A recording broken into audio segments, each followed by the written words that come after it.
Hey everyone, welcome to the Nexus Media Podcast. Today we are joined with Jewelianna Ramos, who plays Maria Alvarez in Cobra Kai Season 6 Part 2, which is out now on Netflix by the time this is released. Maria, how are you doing today? Thank you so much for coming on. I'm doing great. Thank you for having me. No problem at all. To start with, what inspired you to get into the world of stunts? Because I've been looking at some of the work you've been doing, it's fantastic. What inspired you to get into this realm and what were some aspirations that you looked up to?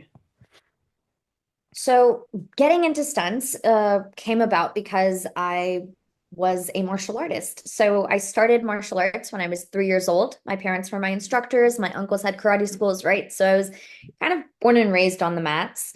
And as a martial artist, you have this special set of skills that doesn't really have a place in the traditional world, and stunts seeks that out. So eventually I had some friends that were in stunts, and once I started competing and I was at that high level of martial arts, it just seemed like the next step. I started training for it, and then once I worked my first stunt job, I was bitten.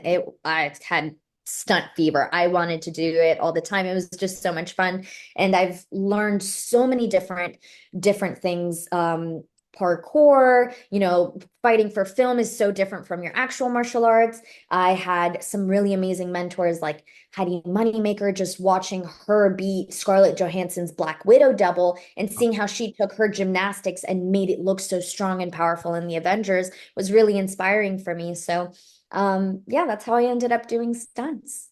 And now going into Cobra Kai, how did you get the role of Maria, and what did the audition process require of you? Because I'm sure your martial arts background played a huge role in it. Definitely. So actually, about a year into like before season 6 started filming or even auditions started going out, the assistant stunt coordinator and fight coordinator, Don Lee, is a good friend of my husband and I's. Justin Ortiz is my husband. He's the one that plays Diego Oh wow, in cool. he's the other Team Spain captain alongside me. And he was Don Lee, the assistant stunt coordinator, was chatting with Justin and I about this idea that he had about bringing this level of authenticity to this final season of real martial artists with real stories. So he was like, I'm gonna kind of like prep it and pitch it so that way when we do get into the writer's room and we start talking pre-production, we can mention it. So we made these like martial arts documentaries that we gave to him, and he kind of pitched us to the writers, and they basically wrote in these kind of extra characters that would help bring that story to life. And Diego got word of it right away, right? Justin got a phone call and was like, "Hey, that Diego's a character and you're it, and I can't wait for the world to meet Diego."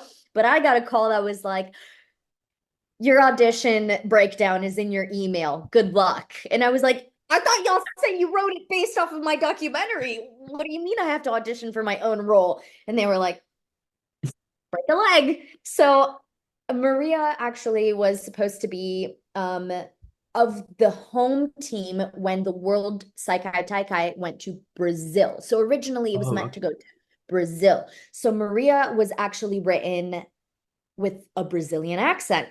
So my audition, I had to learn how to speak with a Brazilian accent from Rio Oh de wow. Janeiro, and it was hard, but it was so fun being challenged in that way because I knew that if I wanted this role where I got to play the martial artist that I know I am and immortalize that in the Cobra Kai universe, I had to step up as an actress as well. And I had a really good friend of mine that actually was the stills photographer on Cobra Kai. He was like, "Let's do this. Let's work on it. I already know what they're kind of looking for. So and he helped me with my accent.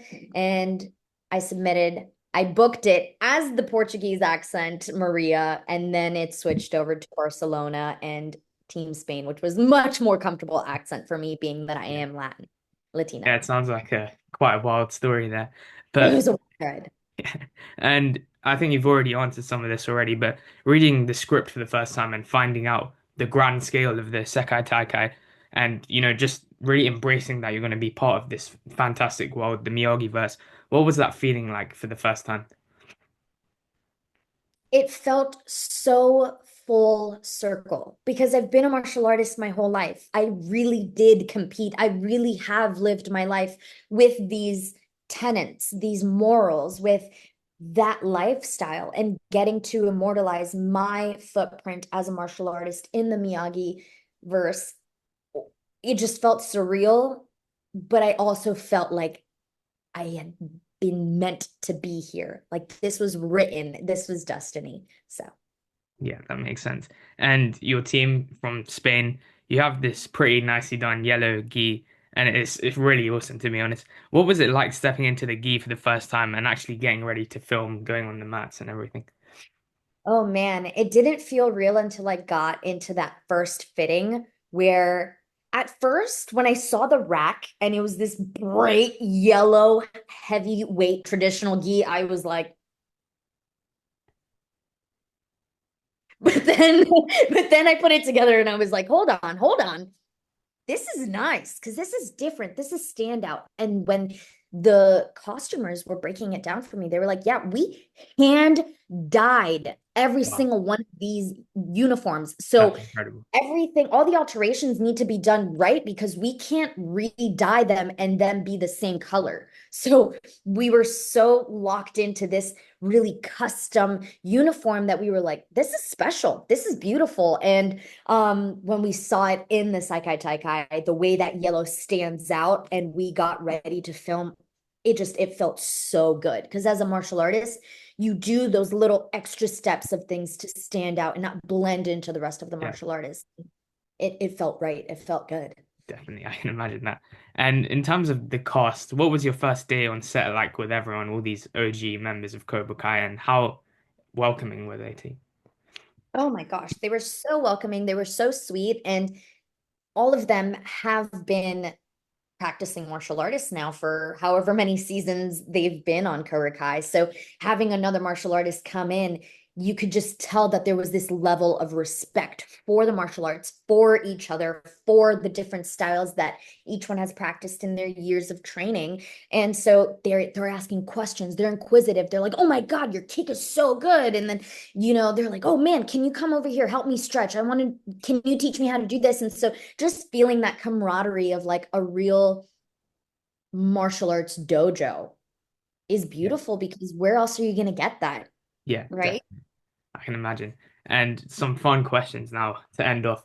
I know you're like part of your own separate dojo, but if you could join Miyagi-Do or Cobra Kai, which one would you join and why?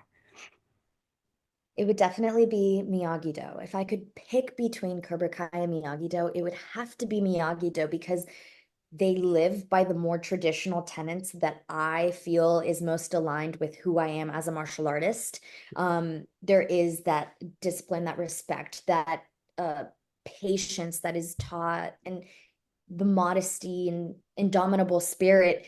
I feel like you get those things, but in bits and pieces over at Cobra Kai, and it depends on what season it is that they are and what chapter they are in their life. In Miyagi-Do, it feels very a part of everything that they've always stood for, and I feel most aligned in tune with that. Yeah, definitely. And if you could fight anyone in the history of Cobra Kai, and I'm talking way back, Karate Kid 2, Karate Kid 3, if you could fight anyone, who would it be and why? As Oh my Maria. goodness. Oh, as Maria, if Yeah. I could, okay, hold on. So I feel like this is a I could answer this two ways. Anybody from the Karate Kid, universe, Jackie Chan, hands down. I would do, and he is such a huge inspiration for me as a martial artist, as an actor, as a stunt actor. He is, up there. And so I would give anything to fight alongside him or with him. Um Now, if I could have a fight, to be honest, I really think I would love a go at Ralph Macchio, the like original Danielson, right? Yeah. Like the OG, the most Yeah. iconic He is one. the OG. Yeah. I I mean, think that would be a lot of fun because he is also a traditional and grounded fighter, which I feel is a lot in tune with what Maria would do. And because they're both emotional but can find that level-headedness when it comes to fighting and the martial arts, I think it would be a really cool fight. Yeah, I know, it definitely will be. And another fun question to end this off. If you could have Johnny or Daniel as your sensei, who would it be? You've sort of answered this already. Johnny, he's got the comedy, he's got the fun, but then Daniel, he's got that more grounded heart, like you mentioned. Who would you pick? You know what? I'm gonna throw a curveball. If I could pick between Johnny and yeah, I'm gonna pick Johnny because I just think he's so funny. Like I Hmm, would learn so much better because it would just be so fun and easy. And I think his hot-headedness almost makes you in turn look at yourself and be like, that's what I don't want to do, but also this is hilarious to be around. So yeah, I would want to learn from yeah, Johnny. He's same also here. talented, so Yeah, yeah, it's not working of out course. much. And to just end off, how would you describe Cobra Kai season 6, part 2 in 3 words? A wild ride. It is so action-packed. We overshot the heck out of that season. We shot so many fights that didn't make it into the final cut. We shot so many cool moves that didn't make it into the final cut. We shot so many interactions between characters and beef and tension and curveballs and crazy underlayer storylines that we won't even get to explore. It's a wild ride. Damn, yeah, I can imagine. That's all from me. Thank you so much for your time, Julian. Yeah, thank you.